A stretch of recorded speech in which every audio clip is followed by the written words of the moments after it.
여러분 안녕하세요. 오하트입니다. 그래서 벌써 이제 여름철 이제 장마가 시작됐어요. 그래서 좀 작업실에도 좀 끈끈한데, 여러분은 어떻게 지내고 계신지요? 오늘 이 시간에는 우리가 옳다고 생각하는 어떤 의식들이 머순에 대해서 한번 성찰해 보는 시간을 가지도록 하겠습니다.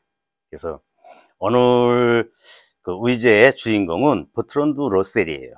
그래서 그분은 1872년도에 이제 태어나신 분이고, 그 군대 철학의 그 관념론과 이제 많은 철학에 공헌을 한 분이에요. 그래서 노벨 문학상도 받으신 분이고, 더 중요한 것은 논리 철학 원고를 쓴 우리가 논리적 생각, 논리학의 대부라고 하고 신이라고 떠받드는 비트겐슈타인의 스승이었어요. 그래서 케임브리지 대학 그 교수로 계신 분인데, 그분의 그 이발사의 역설이라는 것을 이제 여러분들에게 말씀드리려고 합니다. 그래서 한 마을에 그 이발사가 있었어요. 그 이발사가 있었는데 자기 직업에 대한 프라이드가 대단히 강했고요. 그래서 이발사는 한 가지 원칙을 정했어요. 무슨 원칙이냐? 스스로 면도를 하지 않는 사람, 한 번이라도 면도를 한 사람은 나의 이발소를 이용할 수 없다. 그러니까 스스로 면도를 하지 않은 사람들만 나의 그 이발소를 이용할 수 있다라는 원칙을 정했어요. 근데 문제는 뭐냐면 본인 스스로가 문제예요. 그래서 이발사도 남들과 같이 수염이 난단 말이에요. 그런데 본인이 원칙을 지키자고 하면 스스로 영원히 자신의 수염을 깎을 수가 없죠. 그리고 자신의 수염을 깎으려면 자기가 정한 그 원칙을 깨야 돼요. 부정을 해야 돼요. 그래서 이게 대단히 모순적이에요. 그래서 우리가 이제 살면서 인간은 정신적 관념의 그 동물들이다. 그래서 우리 이성과 감성과 이런 것들로 세상을 판단하고 삶을 이어가는데, 그 속에 아주 중요한 어떤 관념들이 있어요. 이런 관념들이 과연 모순이 없느냐에 대해서 이제 많은 성찰을 하게 되죠. 그래서 우리가 옳다고 하는 것 또는 틀리다고 하는 것에 모순이 없겠느냐에 대해서 대단히 시사하는 바가 큰 그런 이론이다. 그래서 이발사의 역설. 사실 여러분, 우리는 하나의 그 어떤 행위를 할 때에 그 행위를 하고자 하는 뜻을 펼치려고 할 때 그 뜻을 펼치기 위한 원칙을 정합니다. 그래서 불가에서는 깨달음을 얻으려면요, 집착을 내려놓아야 된다고 해요. 그래서 뭐 육체적인 집착, 또 정신적인 집착, 뭐 이런 것들 다 내려놔야 이제 우리는 열반에 오를 수 있다. 그래서 깨달음을 얻는다. 이런 이제 부처님 말씀이 계세요. 그런데 그 중에 한 가지, 깨달음을 얻어야 된다는 집착은 내려놓지 못하죠. 대단히 모순적이에요. 그래서 우리 종교계의 어떤 그런 어떤 역설의 모순도 있지만, 우리 현실 사회에서 우리가 살아갈 때에 엄청나게 많은 모순들을 우리는 경험하고 삽니다. 그래서 우리 이제 북한, 정치학적으로는 이 세계 유일의 분단 국가이기 때문에 우리는 늘 지식적 면에서는 저 유럽에다 거울을 투영하고 살면서도요, 정치적으로는 늘 북한을 거울 삼아 이제 투영하고 살아요. 그래서 제가 신기했던 것이, 우리나라의 진보는 진보와 보수 뭐 이렇게 가르는데, 파쟁으로 진보는 늘 친북, 북한 사람들과 친하게 살자, 뭐 친하게 지내자, 뭐 이런 논리들을 계속 내세우고요. 또 보수는 아니 걔네는 세계 유일의 독재 국가야, 인권도 유린하고 권력의 이익만을 추구하는 그 집단이기 때문에 정상적인 국가가 아니야 라고 해서 또 반북을 하고 있어요. 그래서 항상 사회정치학적 문제는 거울을 북한을 놓고 살기 때문에 진보와 보수의 개념이 친북이냐 반북이냐에 대해서 이렇게 갈라지고 있잖아요. 좀 우아했어요 사실은. 그 진보라는 이름, 지금 이 시대를 새롭게 진취적으로 만들겠다고 하는 어떤 개념인데, 그게 어떻게 퇴보된 전체주의 어떤 독재 국가를 찬양하는 그런 쪽으로 이렇게 돌려져 있는가에 대해서 언어가 가지는, 우리가 흔히 쓰는 사회적 언어가 가지는 그 모순점들을 발견할 수가 있어요.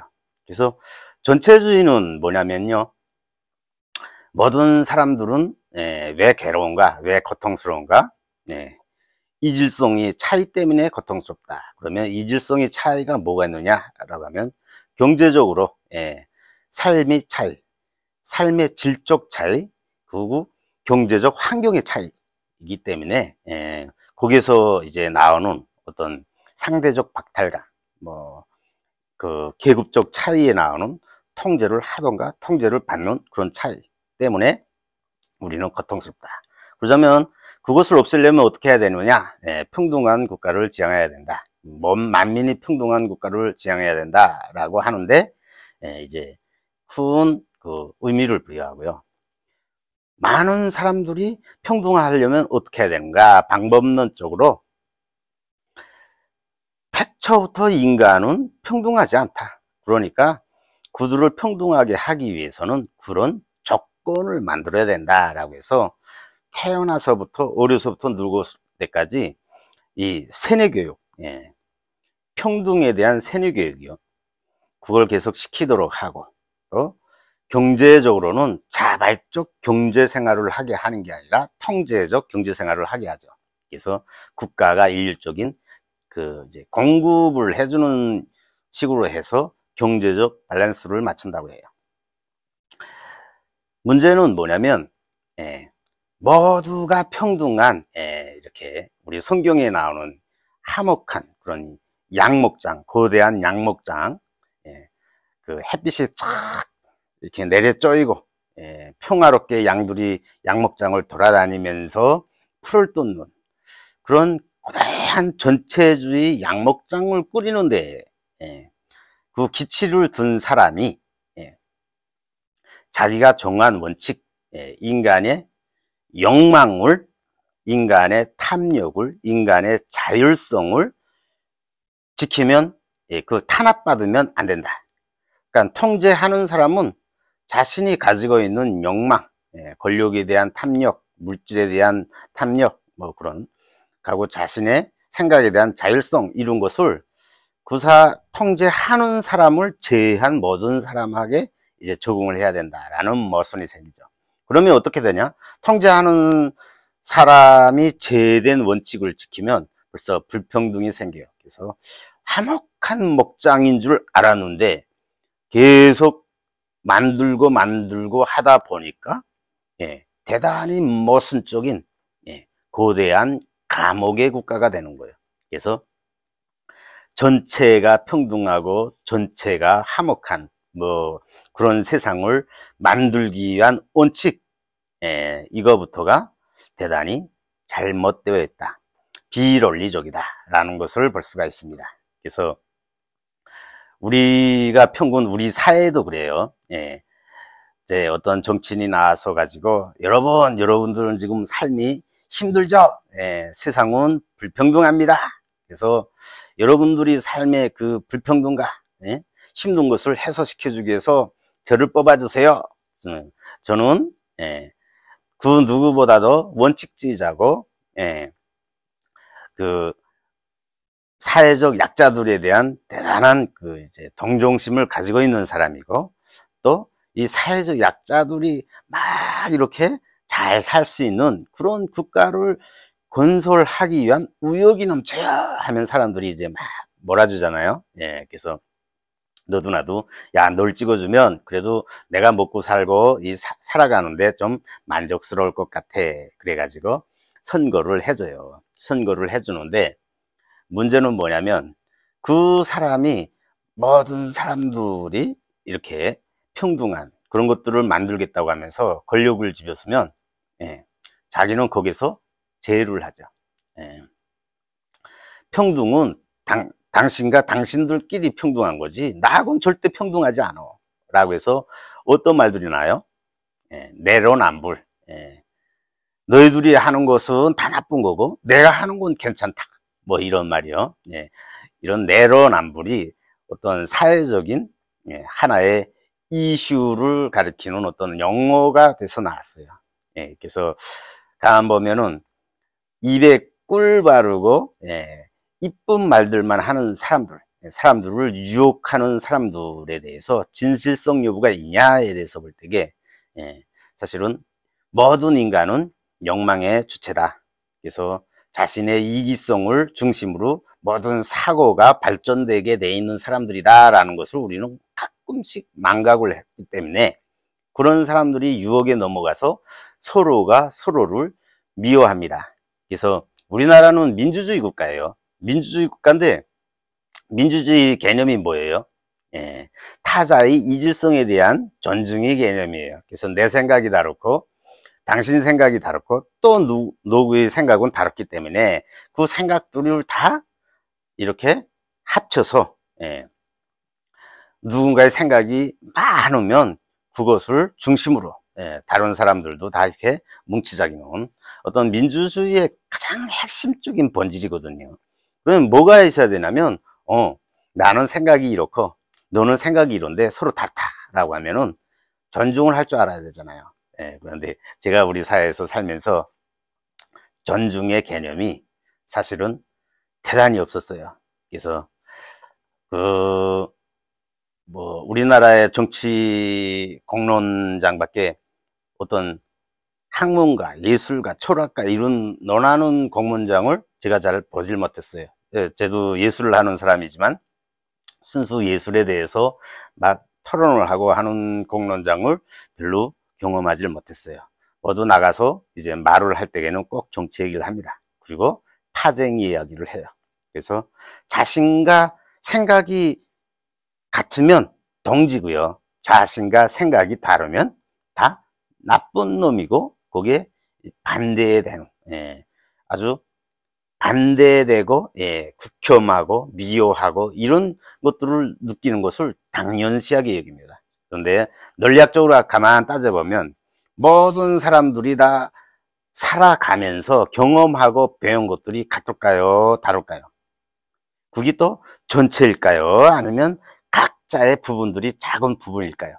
예, 거기에 대해서 감히 말씀드린다면 예, 저도 그렇고 모든 사람들이 아는 개념들이 사실은 전체적으로 알 수는 없어요. 예, 작단 말이에요. 작은데 내 확신들이 예, 논리적으로 증명을 할 수 있느냐 없느냐에 따라서 예, 논리학이 필요하고 거기에 보편적 대중성이 필요한 건데 야, 그런 것들이 좀 너무 없는 것 같아요. 그래서 우리 뭐 예술가들이나 우리 사회에 사는 모든 사람들이 이 문제의 심각성을 가지고 예, 어떤 정치 세력의 권력을 원하는 예, 권력에 대한 이기성이 이렇게 편향적인 사람들에 대해서 유혹을 당하고 예, 그 사람들을 교주로 이렇게 예, 사이비 종교에 미친 그런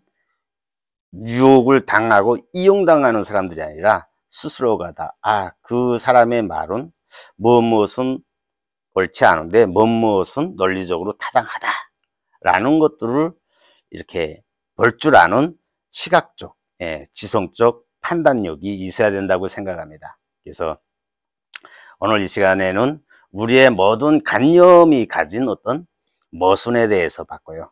예, 앞으로 좀 모든 사람들이 나하고 생각은 달라도 미워하지 않고 서로 그 생각을 다른 생각들을 합쳐가는 예, 그런 배움의 교육장들 뭐 이런 문화들이 좀 많아졌으면 하는 바람입니다.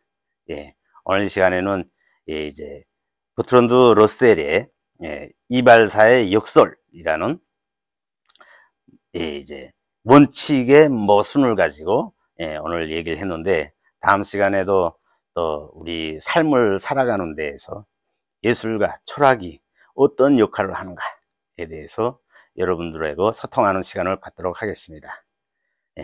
끝까지 시청해 주셔서 감사합니다.